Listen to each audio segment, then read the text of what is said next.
Mr. Johnny D, or should I say Mr. President Trump, thank you for being on the show today. Well, you're welcome. I have to tell you, this is a huge honor for you. Your ratings... For me, for sure. For you, for sure. Your ratings are going to go absolutely through the roof. It's going to be probably your single most rated show ever. And it's so great to be here in Mobile, Alabama. Mobile. Mobile. How come it's not mobile? I just wanted to, you know what I mean? I want to get it right. The telephones took that first. Took it over, but this is a great town. They love me here. Yeah. They love me here. There's thousands of people. You know, we have you can't see it, folks, but there's over 5,000 people in the audience here today. Big audience. 2,000, because that's why we're having it in an arena. Yeah. And you know what the press is going to say? It's only like 10 people here. Lies. All lies. I think you and I know it's packed. It's really, really packed. It's incredible. It's good to have you here. This is Mobile, Alabama. Mobile, Alabama. Beautiful Have you town. been here? No, this is my first time. It almost looks like New Orleans. It's like a mini New Orleans, but it's so much nicer. Yeah. And the people are so great. I had a wonderful dinner last night, you know, and everybody I saw on the street, they were crying, you know, telling me, please, please become president again. And I told them I'm going to be president for life. When I get back in, I'm going to be president for life. For life. That is awesome. Even the Democrats love the idea, because I had crying Chuck Schumer called me a couple days ago, and he said, I hope you get life. Isn't that nice? Yeah, I hope you get life. Yes, that isn't is that wonderful? perfect. I think that's great. I think that's great. All right, so let's break the Trump character for a little bit. Let's go a little Johnny D. But that's impressive, man. Oh, thanks, man. Thanks, Yeah. man. And thanks for having me on the show. Yeah, I'm excited to have you here. So has Johnny D been to Mobile, Alabama? I've never been here before. It's such a beautiful town. The food is amazing. And I went to Megaverse last night, and it blew my mind. I did this thing where, you know, the elevator door opens and it looks like Blade Runner or Fifth Element, and I'm sweating because I'm so nervous because I'm afraid I'm going to fall off the building. It's so real. I loved every second. I mean, there's VR and then there's Megaverse. Then there's that. Yeah, right? This blows everything else away. So where did Trump come from as far as how long you've been doing Trump characters? Well, I've been doing impressions since I was 5. Yeah. And right around 1986, 1987, I was going to move to New York. I was trying to learn more about New York. I knew the history of New York. I just wanted to know what was happening kind of pop culture-wise. All of a sudden, we're hearing about, you know, Trump all the time, and I just found him fascinating. He's a fascinating business guy. In 1986, I got Art of the Deal for Christmas, and he was kind of in my head. I like big characters, you know. I do like Austin Powers, baby. Love it. And I like really, you know, Jay Leno. Hey, you guys doing? Good to see you. I love big characters, and I've always loved that. And when I was seeing him, I just saw how, like, he's just like a bigger than life kind of guy. Then around 2004, The Apprentice was on. I'd worked for him in 1990. Oh, really? I did a show at Trump Plaza. I'd met him then. And there's a big guy, big broad shoulders. So I met him in 1990, and then I co-hosted his 55th birthday as Austin Powers. So in 2004, I got a call from one of my agents. The Apprentice had just ended. I get a call, said, hey, are you doing Trump yet? Because she knew I did a lot of tough voices. And I said, not yet, but I said, he's in my head, you know, Northeast, New York, all that kind of stuff. And this was a Friday. I ran out and bought The Apprentice. It had literally just come out. Remember the box sets were super popular. Went out and bought it, had all weekend to really break his voice down. And when I do any voice, I always take notes and, you know, figure out the different elements. Went in on Monday, got the booking. It was for him. So I sat in a studio for a week, and on the ISDN line were all the executives, and they heard I would just do lines. It would be lines and words. Blue team, green team, you were both fantastic. Or blue team, green team, you were both horrible. Terrible people. Terrible people. You're fired. And then 2 years later, when I started doing the full makeup and the wigs and the wardrobe and all that kind of stuff, I got called. Trump was unavailable for an Apprentice thing on Fox and Friends. Right. And they needed somebody. So they called me and said, look, you're the only person doing Trump, and you're already approved by him. So I did a full morning on Fox and Friends in 2006. It was a you can look this up. It was a cross promotion between The Apprentice and Embassy Suites. So, and then from there, I just started doing it more and more, a lot of corporate stuff. I was doing scalable apprentice game. But the thing with Trump is he's like a modern day Don Rickles comedian. So I was doing a lot of after dinner bits. I was doing corporate roasts.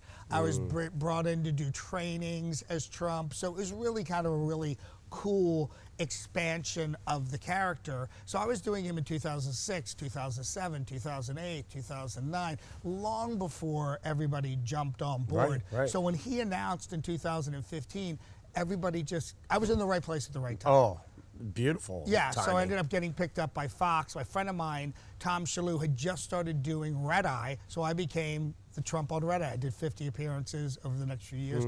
Conan's people saw me, picked me up. Chelsea Handler's people saw me, picked me up. I ended up on James Corden, Jimmy Kimmel, and then during COVID, I was just doing a bunch of cameos, which I'm sure you do. Yep. And I was wrapping up the day and I was just tired. I was going to get out of Trump and I thought, you know what? He just announced his COVID test. And I just, real quick, I did a quick thing where I said, you know, I just took the COVID test. It was extremely negative. It was so negative, it was practically positive. It was such a, the doctors said they've never seen a more negative COVID test in the history of COVID tests. It was beating up the other tests in the lab. It was that incredible. So it shows you the power of all of these social platforms that we are on, that it can literally change your career. A character I'd been doing at that point, you know, 12, 13 years, the right person saw it and it elevated me. And I already was pretty high up with Conan and everybody else, but to have Howard Stern call you and like, you know, hey, we'd love to have you on.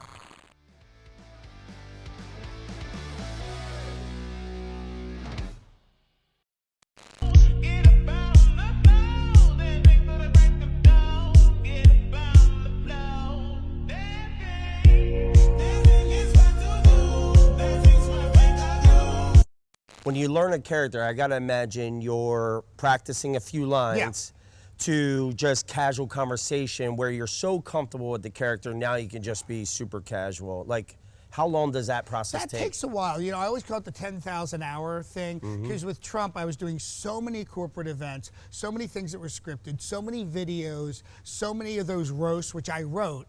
And writing for him makes a big difference. When you're writing for somebody and it takes 2 weeks of writing to write 45 minutes, you're in their head for quite a while. Austin, I have down Dr. Evil. You know, I could probably do him very easily. You know, I'm shaved under here. There's no hair. You know, certain characters you kind of pick up on. And then other ones, someone like Leno, who I love doing, but he's really joke. Right. You never hear Leno just talking. Someone like Trump, who has such an amazing personality, and Austin Powers, which is a fictitious character, obviously, but Mike Myers did such an amazing job constructing the character. You know what he's going to say, baby. Hello, Tommy. That's so good. How many different impressions do you do total? I probably do about 100 total. You know, someone like Bill Clinton, hey, how are you? Good to see you. Have you seen Hillary? Neither have I. Winky wink. Yeah. So it's, you know, I love to work on new characters. I'm always listening for people. As far as full wardrobe and makeup, there's probably about 30. We're going to turn back on the Trump character. Okay, I'll wrap back to 11. Back to 11. It. The crew and this audience, there's thousands of people. 5,000 people. We are going to bring in the podium, and if you don't mind, we're going to have you ask, or I'll ask you some questions. You'll ask me some questions. Okay, all right. Let's do that. Do Come we on have over press? here. Do we have press here?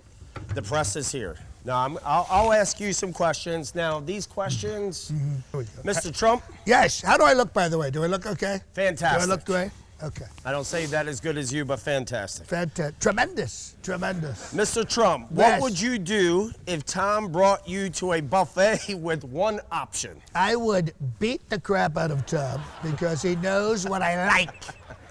One item, really? What a loser. What a loser, Tom. Bad choices. Too funny. Mr. Trump, if animals could talk, which species would be the rudest of them all?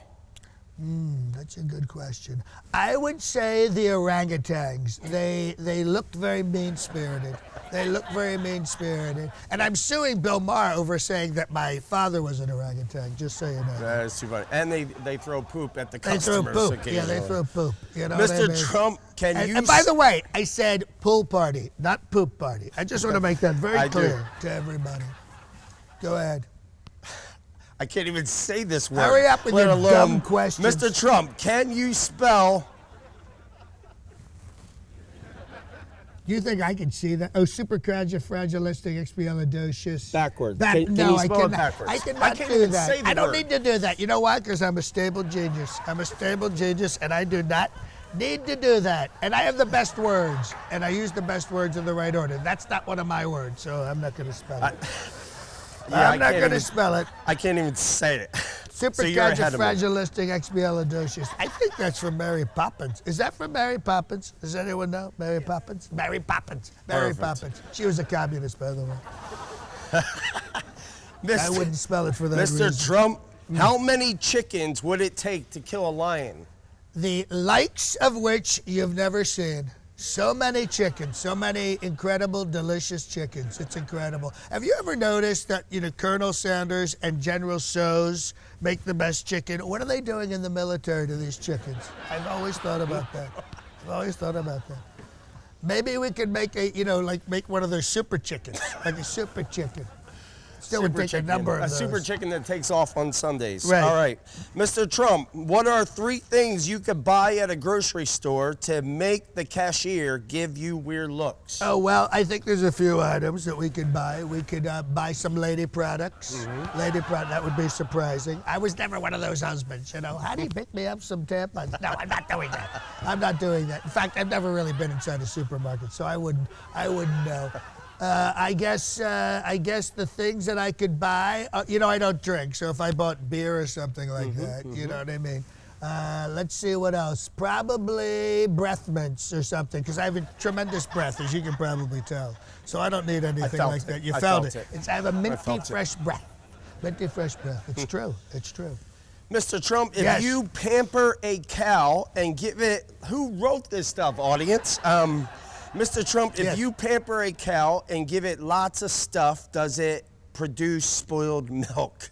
If you pamper it? Oh, you mean make it lazy? Absolutely. We're just giving too much money to cows these days, and that's why they're not putting out the amount of milk that they used to. We need to limit what cows, the luxury lifestyle of these people. They're getting everything free. They have free cell phones. Did you know this? These cows have free cell phones. It's sad. It's really, really sad. And this is why the steaks are so fatty. Most of these cows don't even go to the slaughterhouse. They have a heart attack because they're being pampered. They just fall over in the field. I love it. All right. One of our crew members said, Mr. Trump, if you and Tom were superheroes, what would my sidekick's name be? Your sidekick. Let's go with my sidekick. Your sidekick would be Coverboy. Coverboy. That's what the first thing comes to mind. Yeah. He puts a cloak over himself and he disappears. Coverboy. Perfect. Coverboy. By the way, can you say "Yo, it's Coverly" as Donald Trump? Yo, it's Coverly. It's Coverly. Oh, that's way better than I Michael did. Buffer stole that from me, by the way. That was good. That was good. No one talks about that, but that was me. Mr. Trump, if you and Tom were trees, what kind would we be? Well, you'd be a palm tree because you kind of sway back and forth. But I would be the mighty oak with big nuts. It's true. That is true. I'm just going to do this until I answer the next one. Just Mr. Trump, sway away. Can you show us what it looks like when you try to kill a fly with your hands? Oh. Fast. That's it. Fast. Mr. Trump, if you were to add a day of the week, what would it be called? Well, Trump Day, obviously. Trump Day. The day between Saturday and Sunday where all we do is golf and go to a buffet. I love it. I can't wait to go back to the buffet. Mr. Trump, what would you and Tom rather fight? 100 miniature horses or 10 giant ducks, and why? I'm going to go with the miniature horses. The miniature horses, because they're cute, number one. But the ducks with the bills, very painful. Very painful. They'll just go right at you. They'll just go, but we can kick the horses. We can kick the horses. I love kicking horses. Oh. Final question, thank God. Mr. Trump, if Tom Coverly ever got more followers than you, what advice would you give him? Leave the country. Leave the country. Because you won't be living a long time. That is good. Let's come on back up All here. right, thank you, Audience everybody. and crew, Wow. Thank you for that. Look at, no, sit. Sit. Come on back, Mr. Trump. Come on back.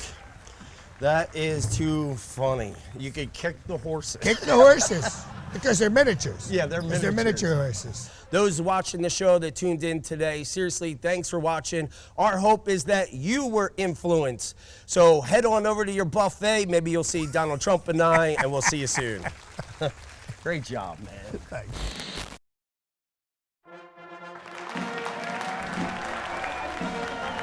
Trump and Tanya Lee, everybody.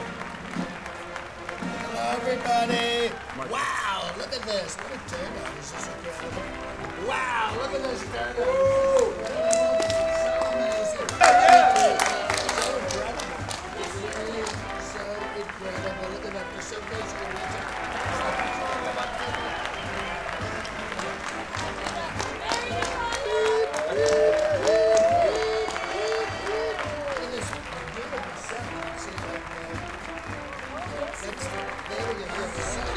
I call Canada America's attic, you know? Because you put stuff up there, you forget about it, then you go back up and you want, look at all this great stuff. Really, and honestly, what is a Canadian?